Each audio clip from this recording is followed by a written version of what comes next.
look lonely to you? If House Bill 2551 and the University of Portland Student Services Department have their way, this Upsilon Omega Pi rock may be a thing of the past.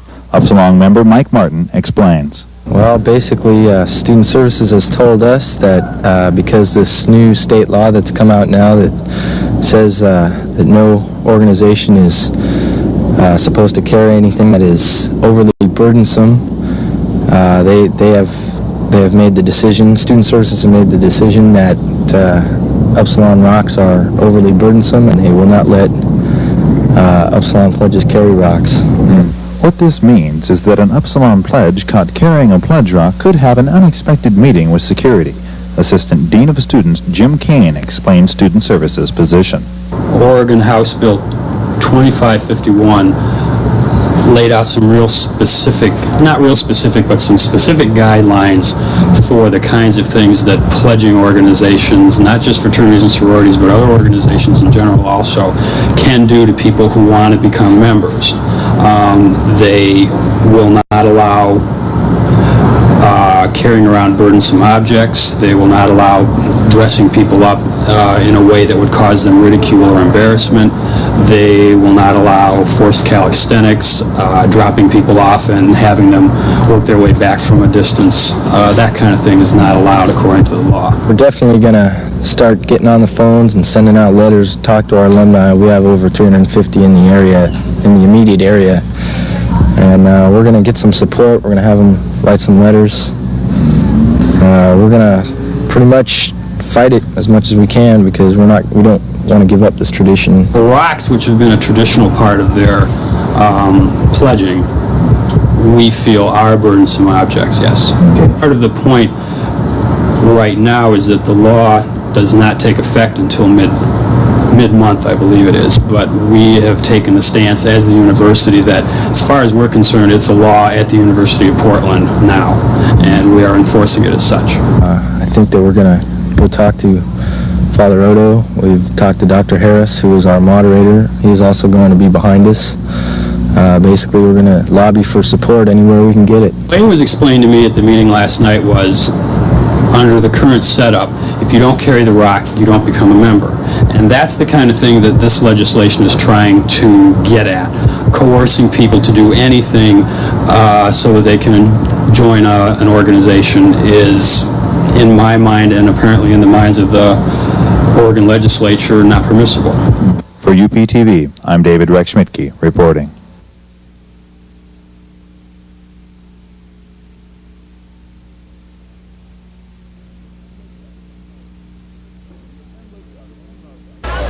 The assemblage of any large group can lead to disaster without proper organization.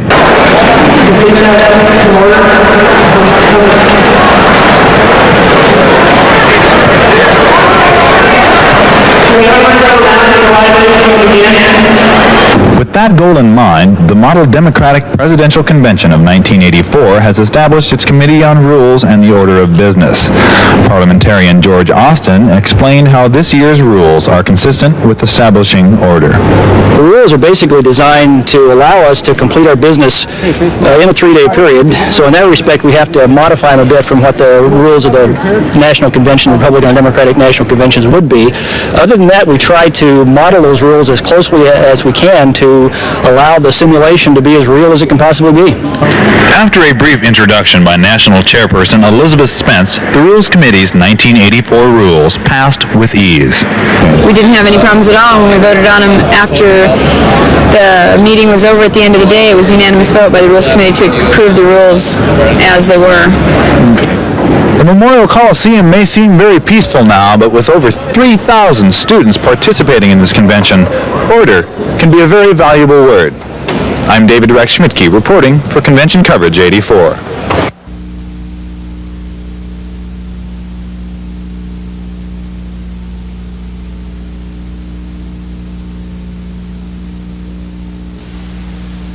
There is a slow change occurring at the University of Portland, a change that is rather subtle, but to the university's administrators, the problem is a real one.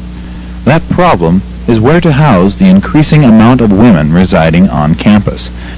Dean of Student Services Guy Sievert explains how the university plans to react to that situation. Well, we decided to switch Kenna and Villa in terms of its male-female population. So next year, Kenna Hall will be for women and Villa will be for men.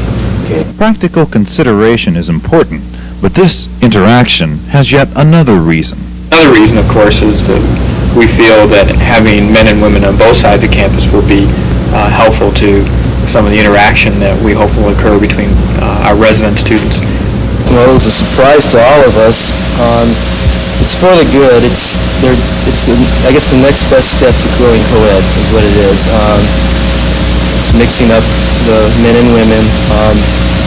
Hopefully it'll work out, and eventually within the years, maybe through the administration, through everything else, we will go co-ed. It was a shock to all of us. A lot of people were surprised. A lot of people are disappointed. Then a lot of people, are all for it. The news of the upcoming move between Kenna and Villa came as a shock to most residents. And while the opportunity of having a mixed environment is welcome to some, that is not the universal picture. Well, I'd prefer to stay over in Villa, just because all my stuff is over there, and it's a lot quieter, but I don't know. I guess we can't do anything about it now. Change has been presented. Now it's up to time to see the result. For UPTV, I'm David Rex Schmidtke, reporting.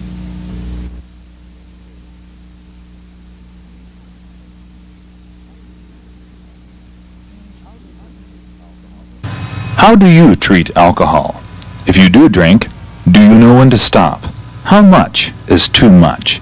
If any University of Portland students, staff, and faculty members have had questions in their minds about alcohol, one way to get answers and advice is through the University of Portland Alcohol Education Program.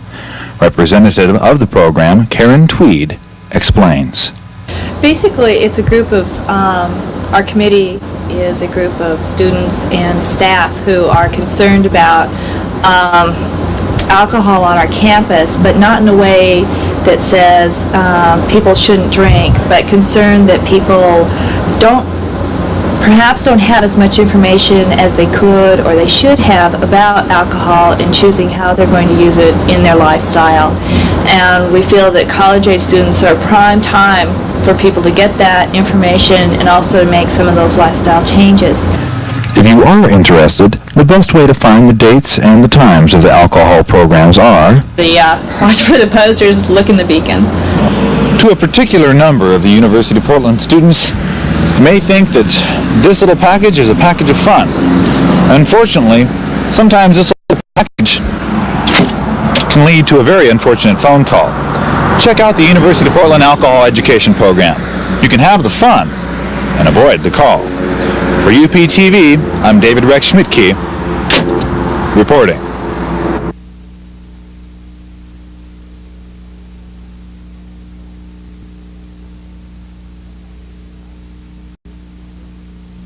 The University of Portland is nearly back to normal operating conditions after recovering from the holiday season ice storm.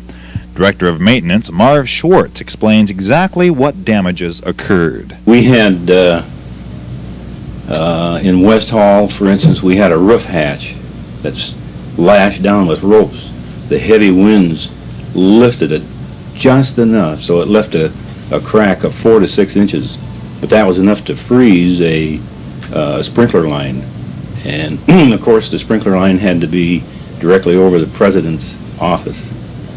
It broke and shed water. We had other things like the large oak tree coming down by the communications building.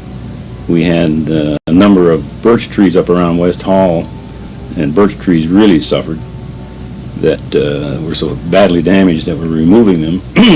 We had other damage in some of the other trees that have to be repaired by outside services with high rigs that can get up and do the proper work in the top. And then we had the grounds crews spent a lot of time sanding the streets and sidewalks and so forth so that people could get around.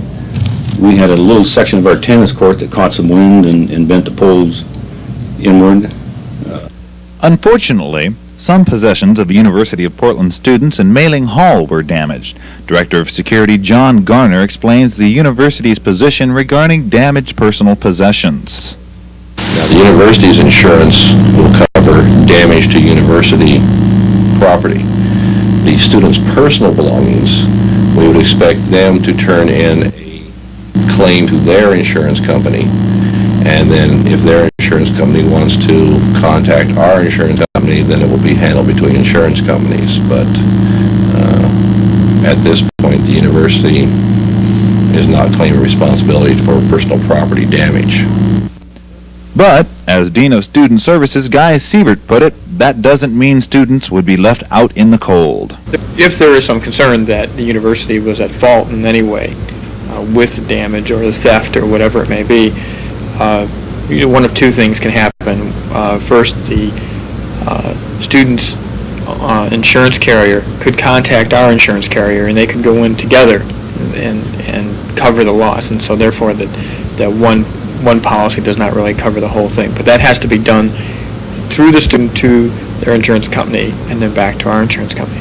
The other thing is if we have some students who don't have that kind of coverage or are concerned about raising their rates, and if the university is at fault in any way, shape, or form, we'll cover the loss.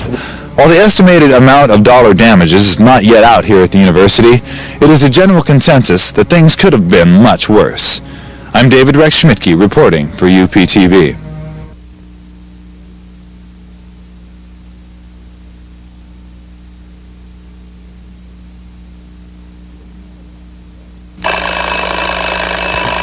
When you have electrical problems, it seems you always get up on the wrong side of the bed, and not knowing what to do about them makes the problems even worse. The professionals at Allison Electric offer complete troubleshooting and remodeling services that eliminates the need to do it yourself. So, when electrical problems pop up, call the troubleshooting and remodeling specialist at Allison Electric on the corner of Northeast Union and Portland Boulevard in Portland.